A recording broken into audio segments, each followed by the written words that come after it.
बहुत धीरे धीरे।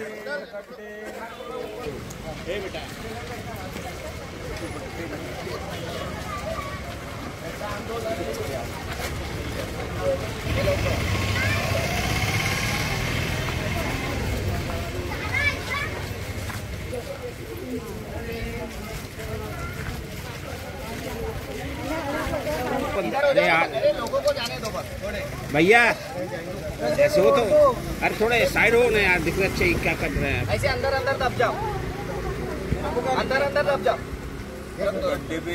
और एक दो बलून का है, बलून रखो ना, ऐसे खाने लेने के नहीं नहीं जान दो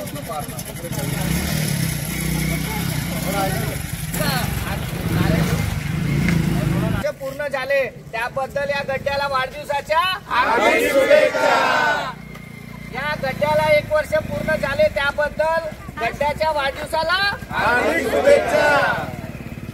या गड्ड्याला न बुजवणाऱ्या बेशरम अधिकाऱ्यांना वाढदिवसाच्या हार्दिक शुभेच्छा।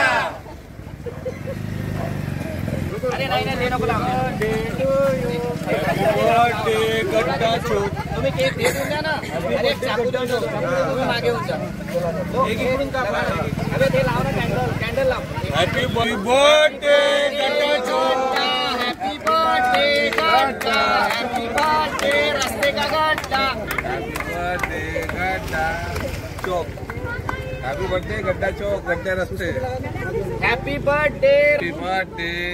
गड्डे न बुझावने आले अधिकाऱ्यांना हॅपी बर्थडेच्या हार्दिक शुभेच्छा। बच्चों को बांट लेना, बच्चों को दे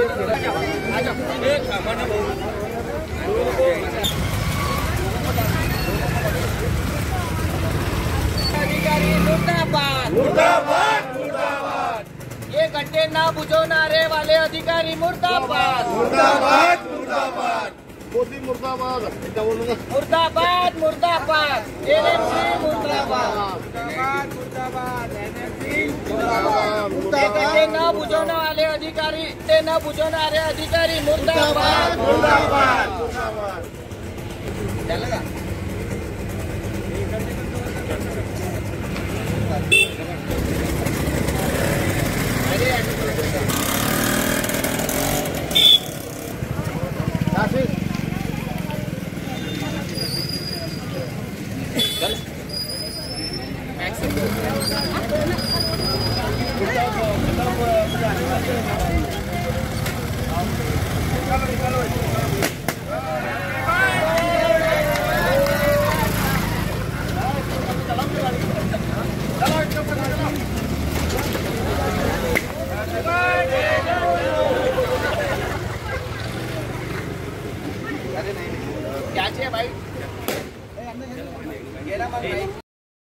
मी गणेश सोळंके एक समाजसेवक आहे आणि बाबादीप नगर ते समतानगर हा मुख्य रस्ता आहे आणि ह्या रस्त्यावरती 1 वर्षापासून मोठे मोठे खड्डे झालेले आहेत आणि 1 वर्ष पूर्ण झाला म्हणून एक अनोखा आंदोलन, प्रशासनाला जागवणारा आंदोलन हे आम्ही आज 1 वर्ष पूर्ण झाला म्हणून त्यांचा वाढदिवस, गड्ड्यांचा वाढदिवस हा केक कापून साजरा करण्यात आला।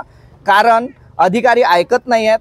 अधिकाऱ्यांना वारंवार सांगितले की अनेक लोक पडले, इथे कोणी मॅक्सीने पडले, कोणी असे पडलेत, लहान मुलं पडलेत, तरी ते अधिकारी ऐकत नसल्यामुळे आज आम्ही अनोखा आंदोलन, हे केक कापून आंदोलन हे साजरं केलेलं आहे।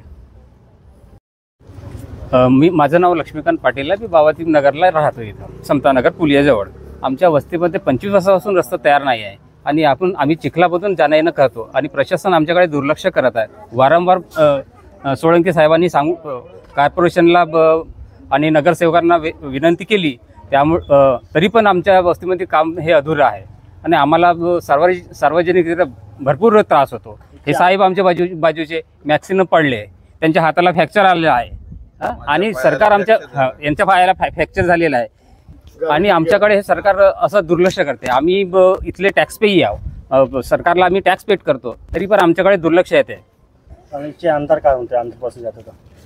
आमदाराच्या निधीतूनच हे आमदार गेले की सगळे हा डेमॉन्स्ट्रेशन आमचा आमदाराकडे घेऊन जाणार आहोत. आमदार येतो नाही माझ्या माहितीच तो कोणता आमदार आहे? आमदार आहेत आता सध्या नितीन राऊत हे आहेत, माजी पालकमंत्री होते. त्यांच्या काळात हा रस्ता झालेला आहे. त्यांनी हा कच्च्या दर्जाचा रस्ता बांधलेला आहे. त्याच्यामुळे हा खड्डा पडलेले आहेत. खड्डा पडल्यामुळे त्या नागरिक ते येथे पडतात आणि त्यांना अपघात होतात. त्यांच्यामुळे त्यांची नागरिकांची शारीरिक आणि आर्थिक परिस्थिती हे कमजोर होते.